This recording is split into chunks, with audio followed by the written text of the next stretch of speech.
بسم الله الرحمن الرحيم. الحمد لله رب العالمين، والصلاة والسلام على سيدنا محمد وعلى آله وأصحابه أجمعين. برنوني خينيا واي أركانا يوخام بورا وجي والكبتي خلي واي إحرام الرادبن نمني حجي دفو هندنو يوني في إحرامه هنغدني يوخان نمني عمره دفوس ركني تكاكا هنغدني لادم تنافي ركنين حجي في إحراماتيس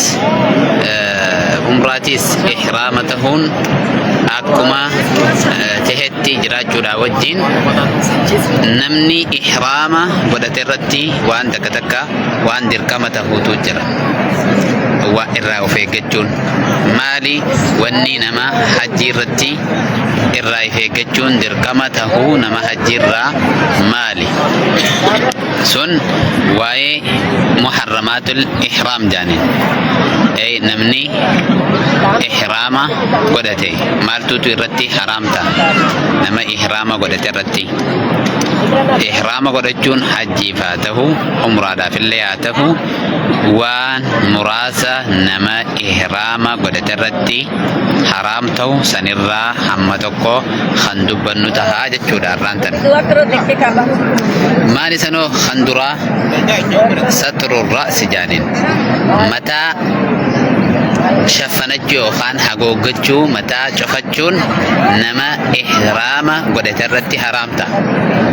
نمني إحرامة قدتي متى حقوقجون شفتجون خوني إيرافي لا في متي متى حقوقجو خان شفتجون حرام الرتي تهاججون خمبرة ولبس المحيط هجو خدمتي وفجون خدمتي وكان أي محيط هجو خدمتي نمتي مرمت وفجون تاي خدمتي ولجو خدمتي كخفودا كميسا مدور كنا وفجون نما إيراتي حرام ونلي نما إيراتي في حرامي يجو نما إيراتي لبس المحيط يعني حرام كان قفا متماسي اتيان سودان وستر الوجه فولا حقوقجون دبرتي داف حرام دبرتي رت فيساو فولا حقوقجون حرام دبرتي رتي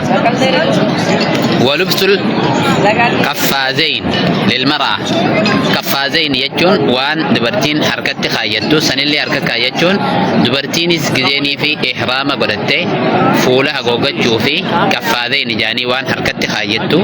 سن حيش حركة خالسي حركة سنفتشون حرامي جو سيرت اللي حرامتا أما سكسما وني نما إحرامة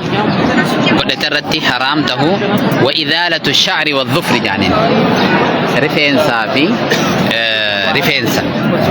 رفينسا في الرا مرون رفينسا توقعته لما هاتو سدي نمني مري إيجاد الكاميرا تدا رفينسا مرونيس حرام أي هون إيرافي دبرتين كم كيسل لي جراتون حرام إيجا إحرام قدرت سنيفي أصو إحرام هنقول النندورة نمني إحرام قدرت جو بربادو وني قدو كبو رفينسا سيرتي كيسل لي مرجون إحرام بريدان أمو إيجا إحرام قدرت ميبودان رفينسا مرون رفينسي فرا مرون حرام تهايتو رفينسا مرجون أنت نمني إيجا إحرام قدرت بودان رفينساس كينساس جتون والطيب شتو داس قدرتون حرام نما إحرام قدرت رتي فسو إحرام قدرت نندورا شتو داس كام قدرتا هجو إحرامات جسون تهين كامت قدرتون ما ركون قبو أكس ماماسيس نمني إحرام قدرت رتي إيراف دبرتين ولد تلفون يوني في نمني أبا مناتي فاتي منا أسولين فني خنجرات تاتي مالف ولدتي دفيني jechuudha dhiirti dubartiinis taanaan dhiiras taanaan walitti dhufuu walitti da'amuun dhoorkaadha eega ihraama godhatan osoo ihraama godhanne duratti yoo ta'e malee eega ihraama godhatame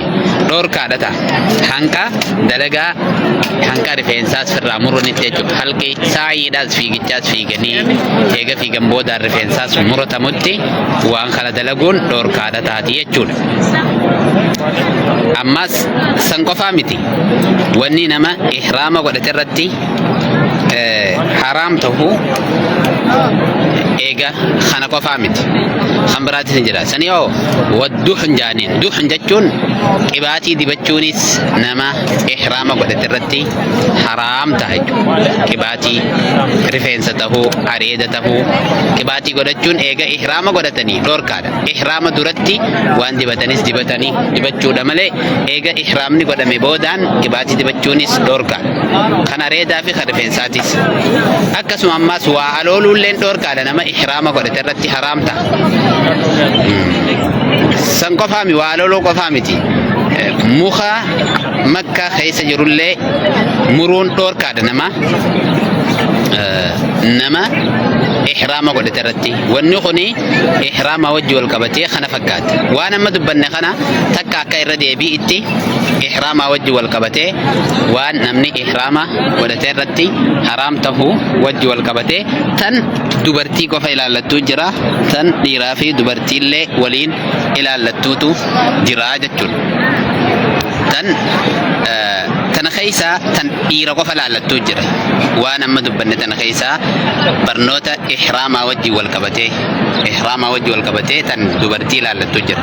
maali tan dhiira ilaallattuu jira tan dhiira wajji wal qabattu huccuu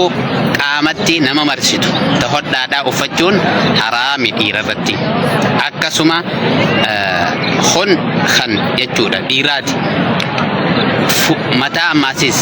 mataa haguuggachuu fi huccuu qaama nama marsitu uffachuun dhiiraaf haraami nama dhiira ihraama godhatte ihraama waggaa jennu huccuu tana huccuu adii tana waggaa uffan dhiirti jechuudha bobaa mirgaa jalaan akkana baastee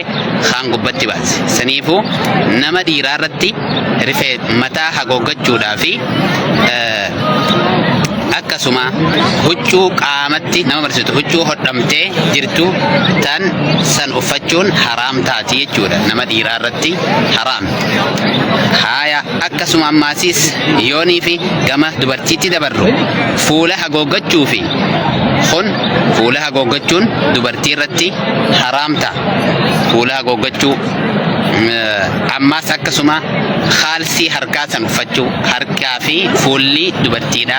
banaa ta'uudha qaba jechuudha dubartii ihraama godhatte irratti harkisiidha banaa ta'uu qaba